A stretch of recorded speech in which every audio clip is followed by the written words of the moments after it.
Good afternoon, sir. My topic for the presentation for today is up on the board, the difficulties experienced by teachers in the process of primary reading and writing instruction and the solution offers for eliminating these difficulties.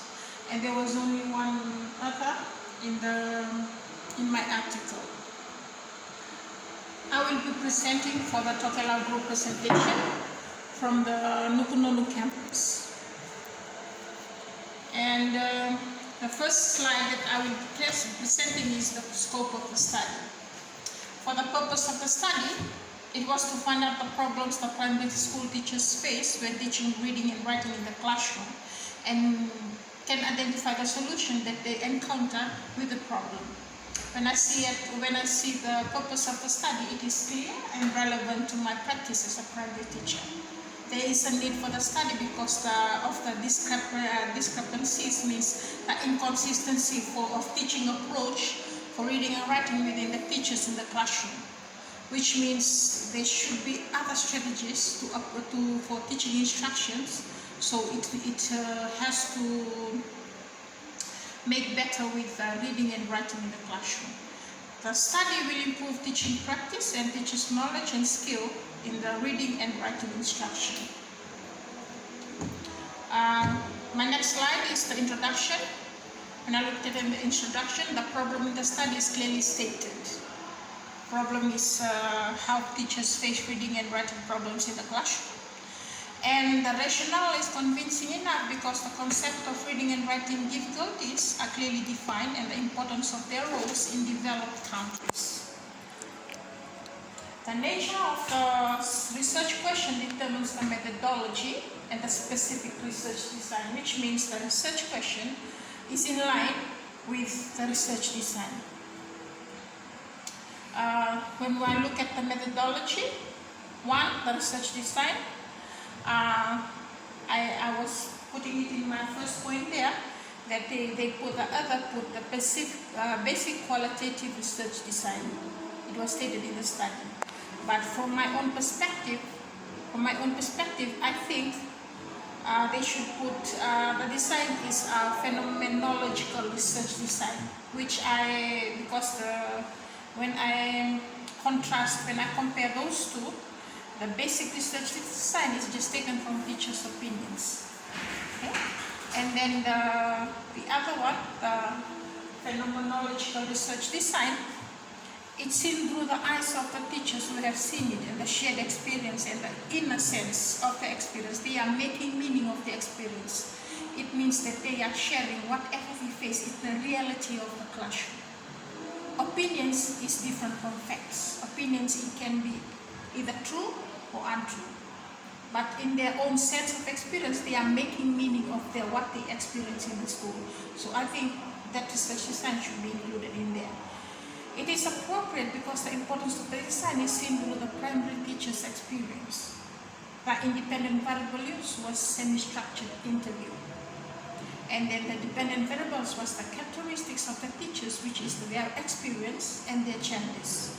And the number of times they taught year one, because the participants were just taken from the year one teachers. And this will adequate to test the research question. The relationship between this variable is clear because the teacher's experience was thoroughly analyzed. The second methodology was the participant. I looked at the participants. There were 51 primary teachers selected, and it was large enough. And the participants were not selected randomly because there were more females than males. And there were only the teachers that taught in grade 1 were selected. And the characteristic of the study group was clearly described in a tabulated form, yes. And then although the participants were not selected randomly between genders, their characteristics were comparable between their teaching experience, which means the teaching experience they selected were the ones from 11 to 20 years. The third methodology, from the topic methodology that I saw is the meshes. They used the content analysis, and the collecting of the data was by identifying themes and stages of data coding.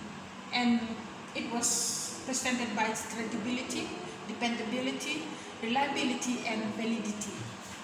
And this technique, content analysis, is easily interpreted and comprehensible by readers. Means when the readers look at the article, they can easily read the data, because the data was brought together within the frame of certain concepts and themes, which means it's based on the teacher's experience on the interview form.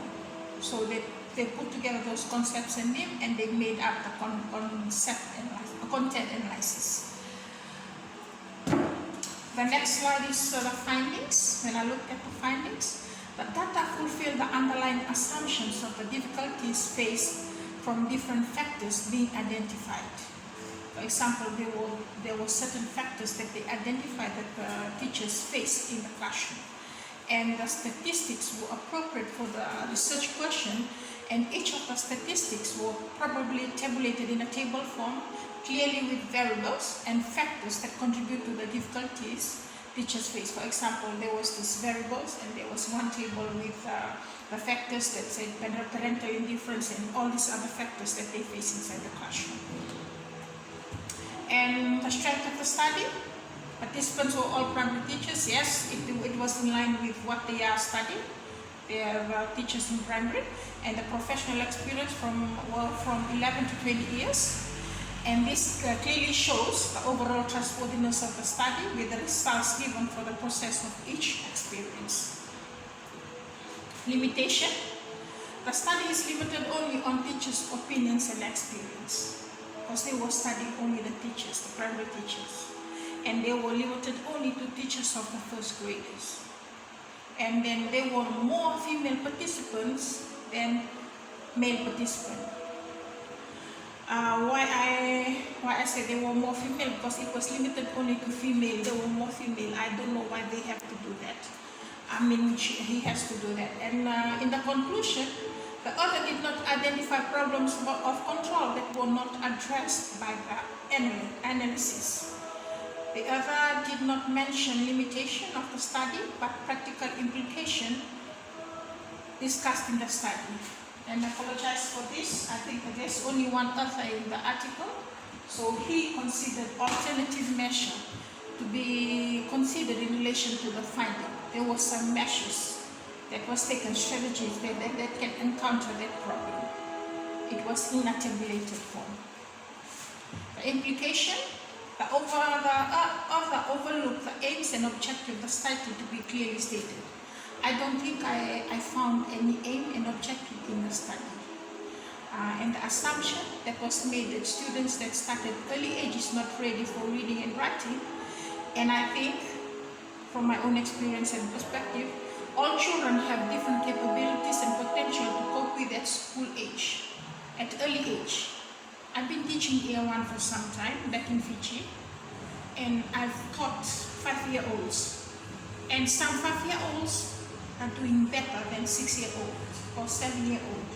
It's according to their capability and potential, and it's according to how much they are their interest and their support from home. All these factors contributed to how the student learn in school.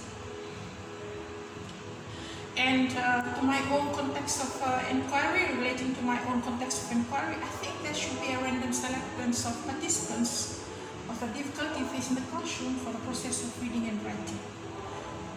The participants should include students, parents, and stakeholders. Why I say this? Because I think teachers face this in the classroom, but they're not facing these difficulties alone. There are students that they are teaching, there are parents at home who are supporting, and there are stakeholders who are looking after the teachers, and they are supporting in the school. So all these resources and all are coming in, so they should be asking the students, how are you facing the difficulties with the teachers, asking the parents, how you are supporting from home, and asking the stakeholders, how are the teachers teaching in the classroom. So from there, they should be getting a collective thought and opinion from this, and then they collectively study all this to the teacher and correspond it to the teacher, how